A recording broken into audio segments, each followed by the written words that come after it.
So, so the BFG edition is definitely worth playing if you've played the original Xbox version. Now, the Xbox version was definitely a more cut down, trimmed, leaner version of Doom 3. What we've done is we've taken the all the glory of the PC version and improve that and put that into the BFG edition.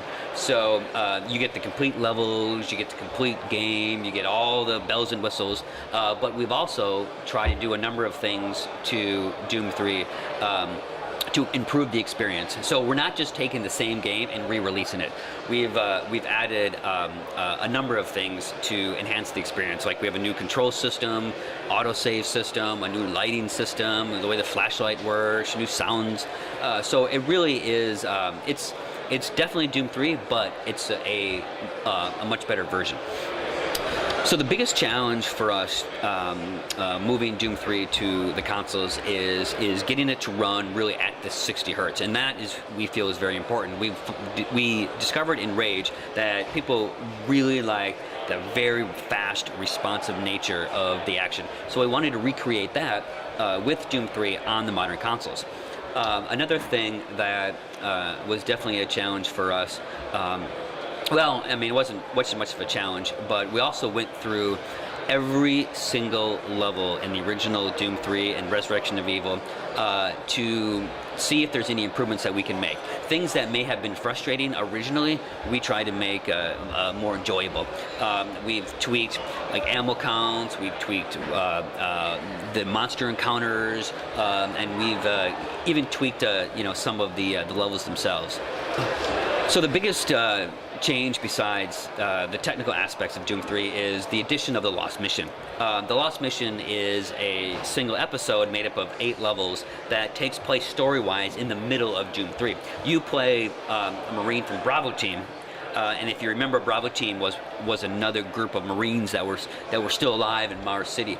And that's all new content. It has its own little story arc. What I would suggest is, if you've never played Doom 3, is to first play through the original series, then play the new Lost Mission, and then play Resurrection of Evil. That would be the best way to play it. In the first place? So probably the biggest gameplay change to Doom 3 is the way the flashlight works. Originally, it was really a choice. You could have the flashlight up or you could have your weapon up. And that did add a lot of tension and suspense to the game. But it was also one of the biggest criticisms of the game. So what we did is we kind of have the best of both worlds now. You can turn your flashlight on at any time. So you can have your weapons up and the flashlight. But the flashlight is rechargeable. So what we found is players, they'll turn it on, they'll move through the environment, then the game will maybe get brighter, and they'll be like engaged in combat, the flashlight will go off, and then something will jump out at them and they'll go, oh my god, and then they'll turn the flashlight on. So there's still a lot of scares in Doom 3. We don't think that it makes it not scary, and definitely the way that we did it now is a superior method, I think. So John Carmack is welcome to his opinion on his feelings on like the abrupt ending of Rage. I personally think the game had many great qualities to it. John is welcome to his opinion, but we learned a whole heck of a lot of things with Rage. We did so many different kind of gameplay mechanics to the game. We showed the world that id Software is not a corridor shooter company anymore. We made advancements in everything from gameplay to inventory systems to missions to brand new technology. So you can definitely look to the future titles that we make and see that we are more than just a run and gun corridor shooter developer. Probably the thing that we learned the most is because this was the first time that we launched multi-platform. I think I think the greatest lesson that we learned is it's definitely important to factor in all the kind of fringe cases, especially on the PC. We ran into our ATI driver issues, which at the end were easily solved, but we definitely learned a lot about storytelling. We learned a lot about different mechanics. We learned a lot about developing on the consoles. The console releases were extremely solid. It was definitely a great learning opportunity for us. No, not really. We, now that we are in the Bethesda ZeniMax umbrella, and Raven, of course, is under the Activision umbrella, and they are very busy with their games, and we're very busy with our games. But we're always looking. We always have our eye out for developers that we can work with. We have nothing to talk about right now, but it would be nice to find someone as talented as Raven to work with in the future. Again, we try to focus on making the best games that we can make. The BFG Edition is a great example of just putting your head down and focusing on making really top quality games.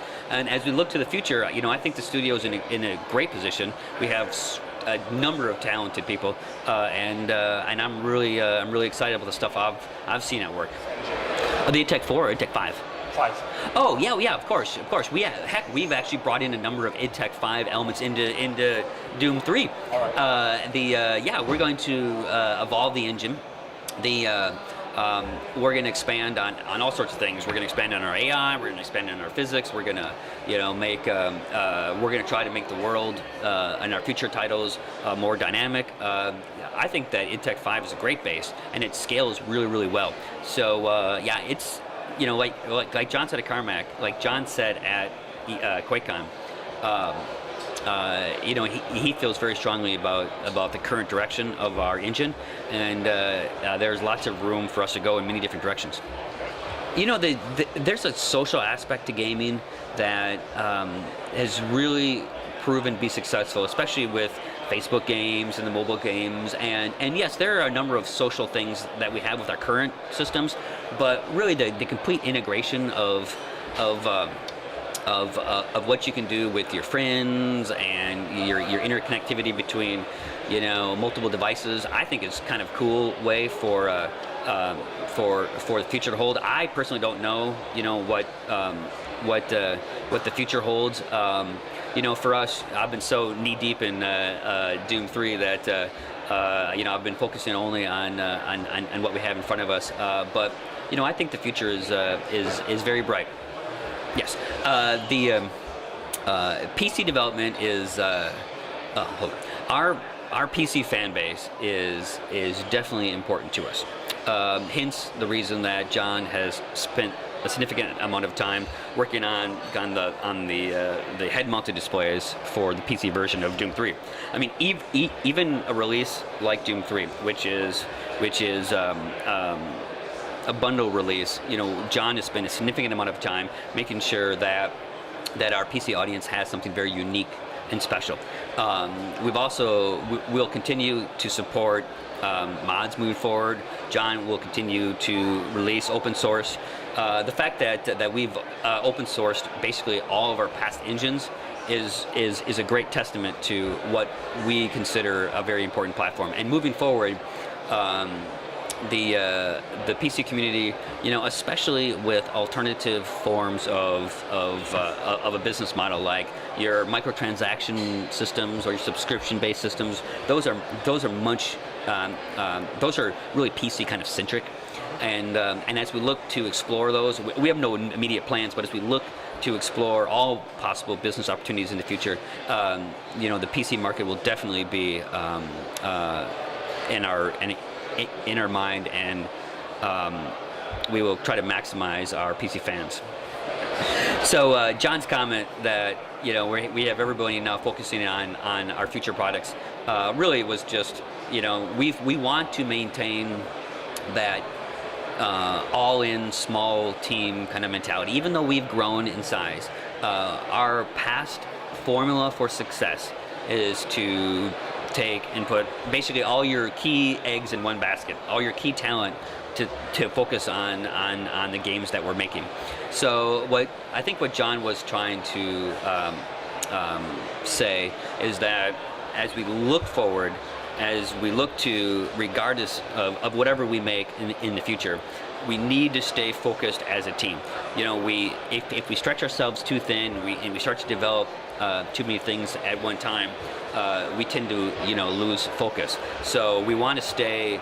We want to stay small. We want to stay lean. We want to stay mean, because that is what was successful for us in the past, and that is what we want, and that is how we want to kind of arrange our studio, moving forward. So I think that's what John was talking about. All right.